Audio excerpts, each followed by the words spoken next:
Welcome back to the Surround Sound podcast, sponsored by Restoration 901 Restoration Kings.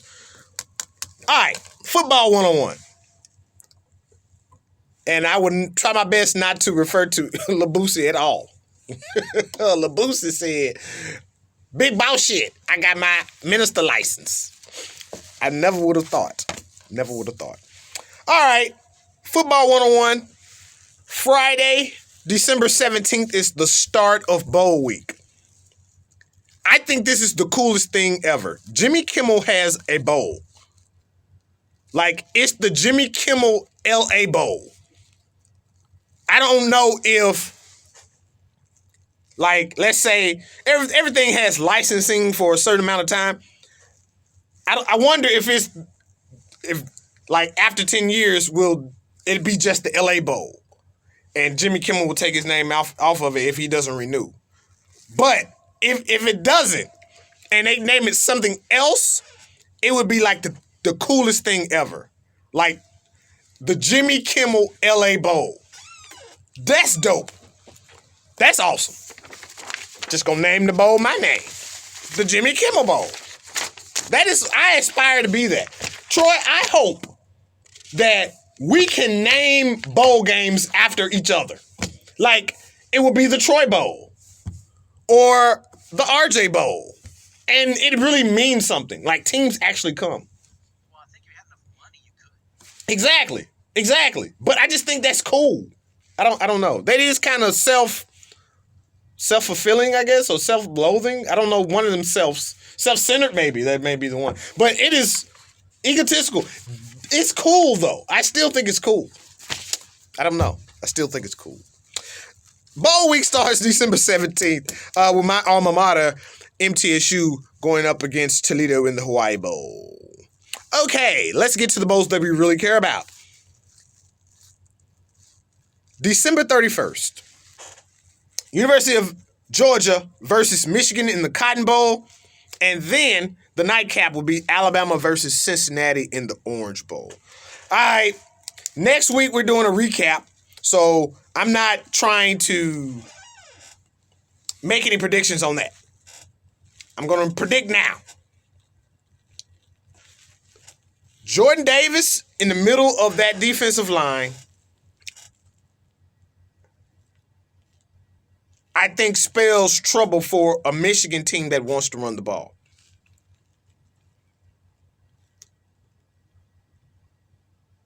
Michigan is on a roll.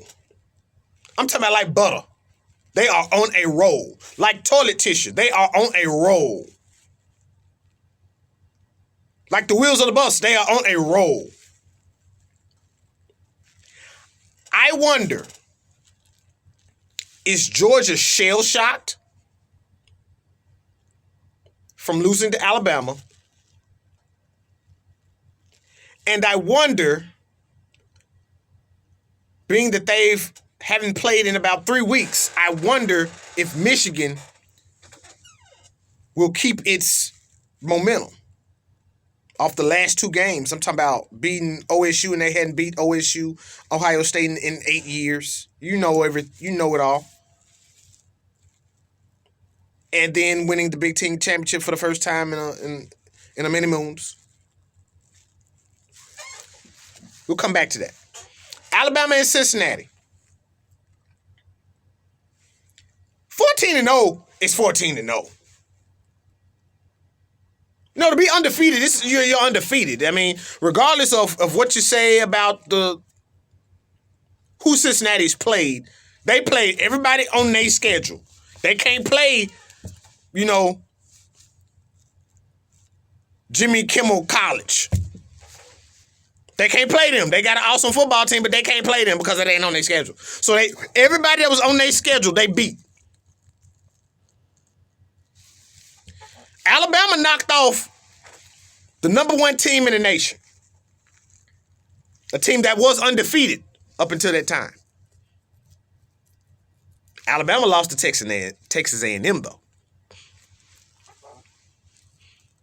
Cincinnati beat Notre Dame, and Notre Dame is, right around the 5th ranked team in the nation. But a wise person that is a coach in the SEC told me this. This is the difference between teams in the SEC and teams in other regions. Okay. He told me this. He said, Ole Miss, they have a quarterback that's a stud. One dude. Everybody else is really good. He said, Alabama has a whole lot of these players on one team. They got a whole lot of studs. That further lets me know that if they want to, they can beat the brakes off Cincinnati. However, a team is a team is a team.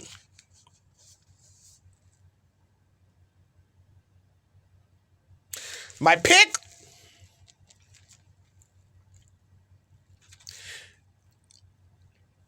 I'm going with Michigan versus Alabama.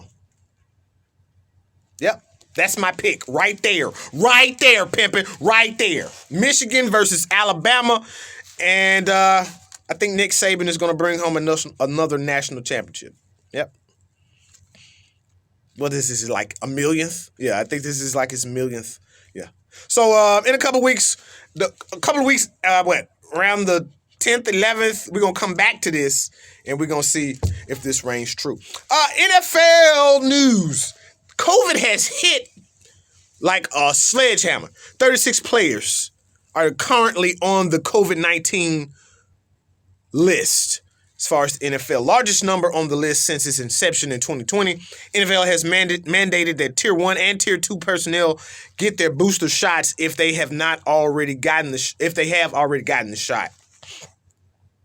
So that's something that will definitely be at play here for the rest of the season as Omicron kind of meanders through this thing called America. All right. At the quarter mark of the season, I'm going to give one word and tell you what this means to me. We cover 4 teams. I'm going to give you one word. We're going to start off with the Atlanta Falcons. The Atlanta Falcons are 6-7. They're like in last place in the NFC South. However, the fact that they're 6-7 is unbelievable to me. Coming into the season, I thought they would be cellar dwellers. They are cellar dwellers in the NFC South, but I thought just overall NFL, I just thought they would suck. And they're 1 game under 500. They were 5-5 earlier this season. They won this past week against Carolina. It's freaking unbelievable. I still think that they need a quarterback. Matt Ryan may not be there after this season, and definitely not after next season. But it's unbelievable. Next up, Chicago Bears. Yeah, I'm a Chicago Bears fan, so I guess you can say that I look for the silver lining of a 4-9 team. I did. That 4-9 team has potential. And that's the word, potential. When I saw them play against Green Bay and how they played and what they possibly could do, I won't be surprised if next year they're 9-4. Not at all. Worst to first, for real. Justin Fields can play his butt off. More than likely, a new coach will be coming in. Hopefully, we hit the lottery in free agency and in the draft. Get some studs. But I think Chicago has a lot of potential. I really do. Next up, the Dallas Cowboys. Almost is the word. And when I say almost, they're almost there. They beat the Washington football team. And people have been on TV and, been reading stuff and they're talking about like, they shouldn't feel good about this win. Whatever. You feel good about each and every win in your life with your football team, with your cousin, with your mama and daddy, with your children. I don't care how small and how narrow of a win it is. It's a win. ISSA, ISSA. It's a win. Don't never let nobody tell you that you shouldn't feel good about a win. But they almost there. They're not clicking on all cylinders. They almost there. They're 9-4 in the NFC least. They beat a rival. And, you know, when it comes to a rival game, you're going to get the best out of them. Dak didn't look good. The defense did. Micah Parsons, Defensive Player of the Year, and undoubtedly Rookie Defensive Player of the Year. But he should damn near get Rookie of the Year. I mean, Defensive Player of the Year as a rookie. Both of them. Get them both up. Dude had like 12. He got like 12 sacks, 75 tackles. Like, do your thing, young boy. Do your thing. Lastly, the Tennessee Titans. The word is patience. Patience. The Tennessee Titans started off the season 0-1. They ran into the buzzsaw that we now know is the Arizona Cardinals. Nobody expected Arizona to be this good, although they did just lose their this past Monday night against the LA Rams. Well, they split that 2-game matchup. Patience. Tennessee Titans went on like a 5-game win streak.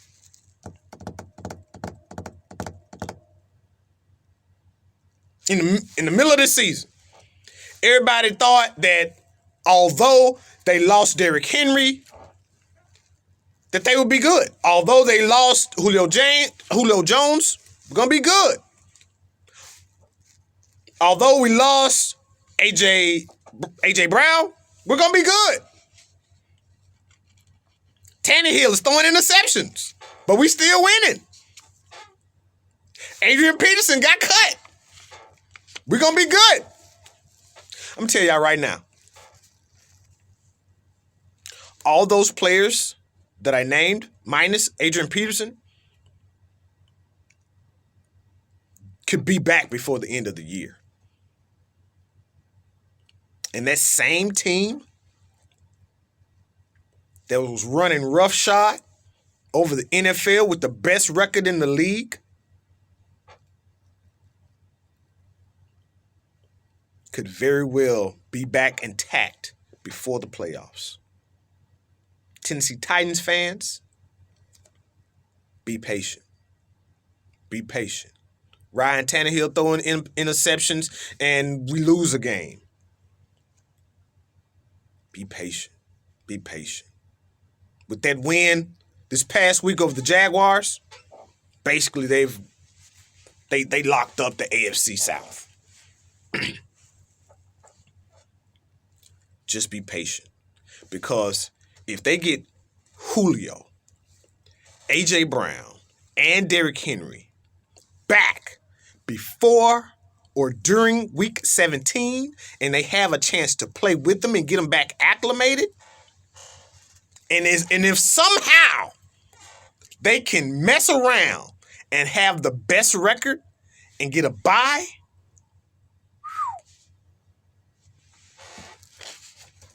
I'm going to just say this. You might want to go ahead and get your ticket to LA. It won't be the Jimmy Kimmel Bowl, but it will be the Super Bowl. We'll be back with more on the Surround Sound Podcast. Sign of the Times is coming up next.